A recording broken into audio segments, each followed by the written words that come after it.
Welcome back mga ka-auntie, mga ka-uncle sa aking kusina. Ngayon magluluto tayo ng isang dish, ang pork belly. Ayan, meron ako ditong pork belly with chestnut. Ayan. Ito ang ating recipe for today. So, alika, samahan nyo akong lutuin ito at nang makita nyo kung gaano kasarap. Okay, ang ating pork belly, i-cut natin into cubes.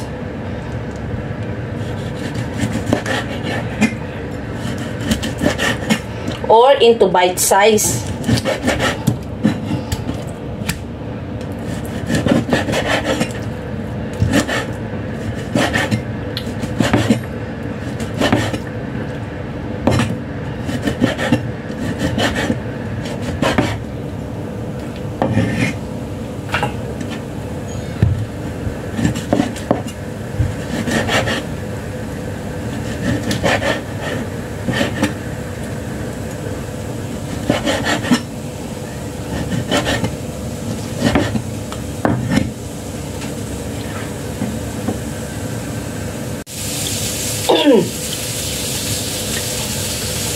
After nating hiwain into cubes ang ating pork belly, ayan, i-marinate muna natin ito.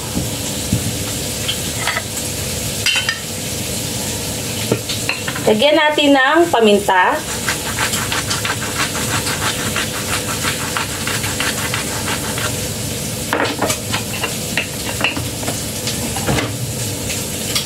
Light soy sauce.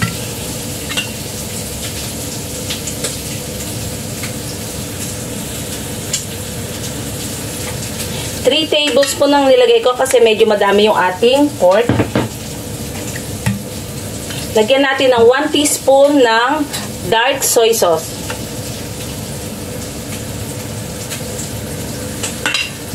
Konti lang kasi makulay masyado to. Lagyan natin ng 1 tablespoon ng oyster sauce.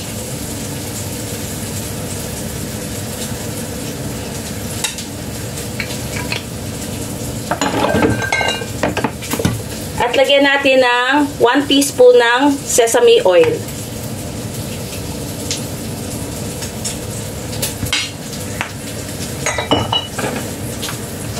Konting cornstarch.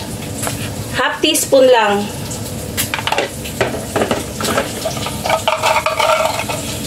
Tsaka 1 teaspoon ng brown sugar.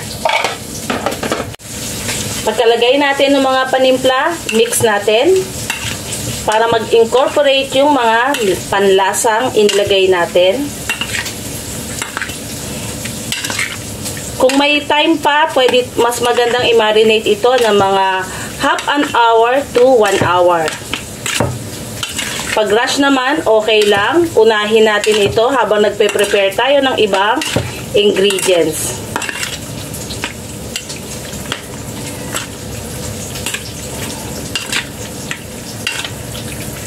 Ayan. Habang magpe-prepare tayo ng ating ingredients, marinate natin itong ating pork sa mga panimpla natin. Ayan. Okay, set aside muna natin ito. This time mga ka-auntie, mga ka-uncle, meron tayo ditong ginger or luya. Meron tayong onion. Konti lang tong aking hiniwa.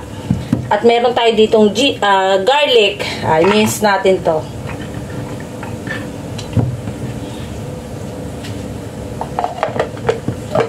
Flex ko sa inyo yung aking magandang chopper. O, diba? Easy to use.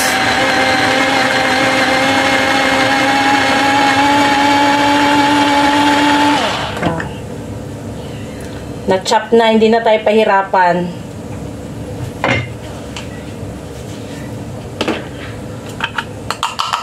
Okay. This time, hiwain natin yung ating onion. Yung nga palang taba-taba dun sa pork belly, kinuha ko at ginawa ko, minantika ko siya. Siya yung ating gagamiting oil.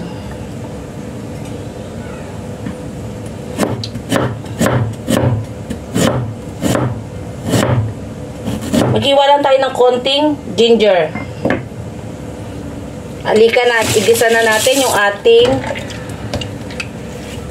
lulutuin. Ayan. Mga ka-ate, mga ka-angkol, meron tayo ditong chestnut.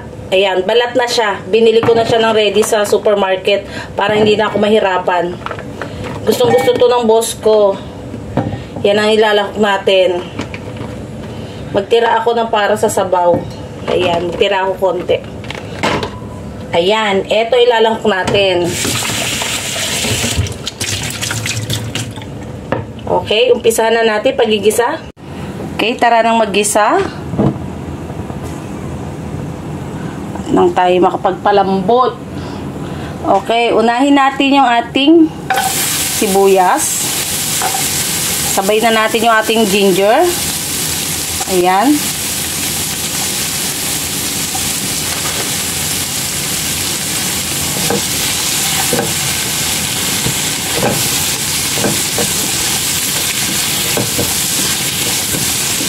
Ayan yung ating taba-taba. Oh. Ayan yung taba-taba ng pork. Kinuha ko at in-extra ko yung oil sa kanya. Mahirap kainin pag masyadong mataba. Ayan. Gisa lang natin ito ng mabuti. Ayan, naaamoy ko na yung ginger at yung onion. This time, lagay natin yung ating garlic.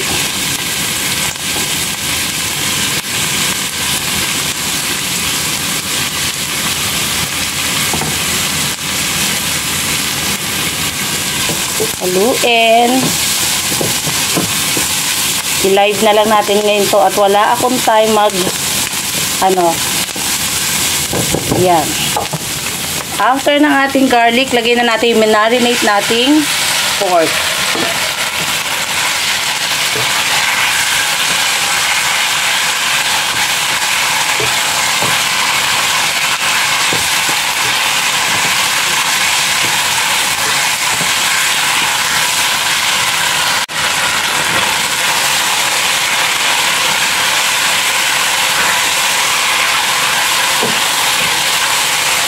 Wait natin yung ating pork ay mag-iba ng color. Pag wala na sa kanya yung pagka-sariwa niya. Pag nag-brown na siya, yan.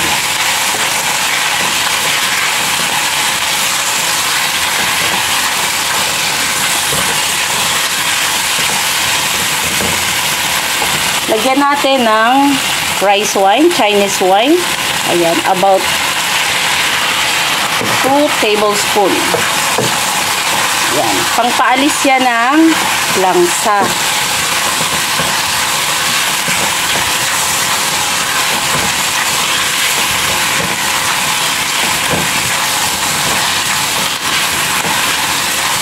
Kung wala naman kayong rice wine or shocking wine, okay lang yon.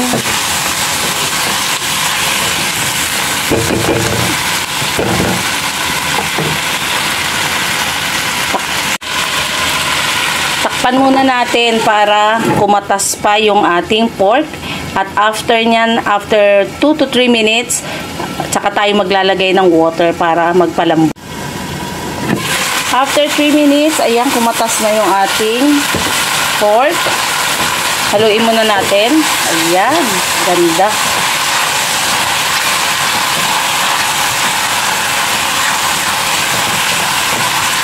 Pag magluluto tayo ng meat, wag natin agad lalagyan ng tubig.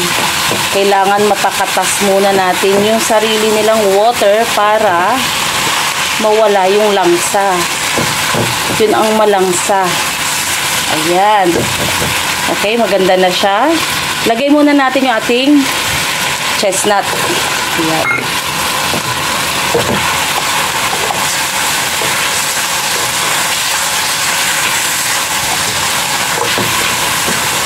Parang meron akong gusto pang i-add sa kanyang ingredients. Habol natin.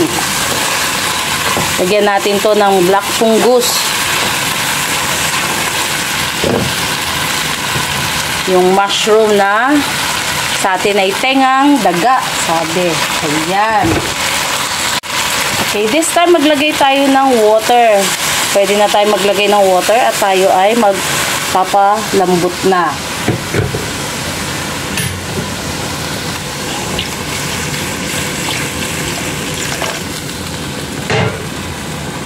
Dinamihan ko kasi para mas malambot siya dahil pork ito. Ayan, at saka yung ating chestnut. Kailangang malambot. Nilubog ko yung ating karne. Ayan, ganyan. Takpan muna natin siya at boil natin to ng 30 to 45 minutes. Magbabad muna tayo ng black fungus. Lagyan natin yung ating pork nito. Hugasan.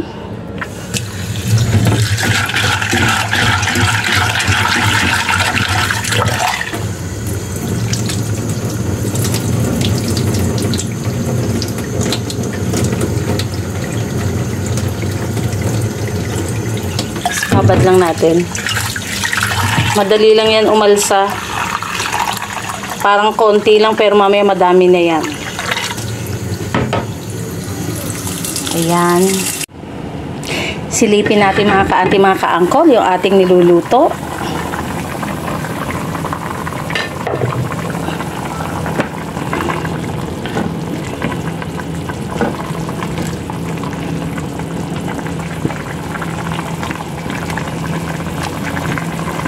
Lagay natin yung ating black fungus para may additional gulay naman.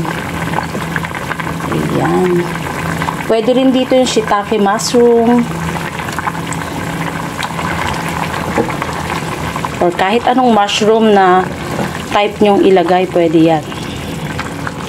Hindi yan mamimili ng klase. Pero ito yung best or yung shiitake mushroom. Check ko lang kung malambot na yung baboy. Medyo malambot na. Ito yung after 30 minutes na tayo nagpapakulo. Ayan. Takpan uli natin yan at hintayin pa natin ma-reduce pa yung sauce niya at lumambot pa ng bahagya pa yung ating pork. Kaya takpan muna natin uli. Ayan. Takpan muna natin at balikan uli natin siya after 15 minutes. Silipin natin mga ka-auntie yung ating niluluto. Ayan, ang ganda na, diba? Mag-add lang ako ng konti pang oyster sauce, mga 1.5 tablespoon. Ayan. Para mas lalong masarap. Ayan.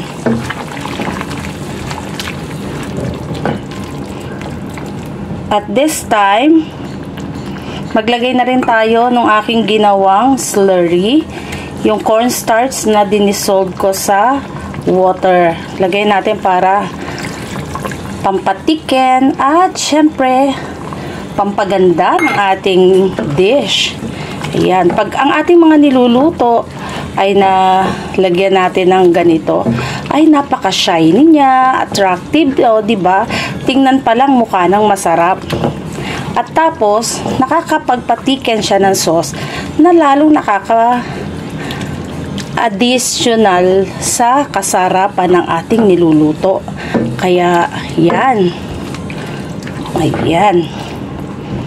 O, ayan. Ready na ang ating pork belly with chestnut and black fungus. Ayan na ang ating niluto for today. Ayan. Panigurado. Enjoy na naman tayo dito sa Only Rice. Happy eating mga ka-auntie, mga ka-uncle. Happy eating, happy life. Enjoy natin yung ating dish for today. At yan, kung nagustuhan nyo ang ating video for today, ang ating niluto, paki-like and share and do some comment. At sa mga bago po sa aking channel na hindi pa nakapag-subscribe, please do subscribe and hit the notification bell para updated po kayo sa mga susunod pa nating uploaded videos. Ayan, enjoy lang God bless us all and be happy always. Bye-bye! Thank you!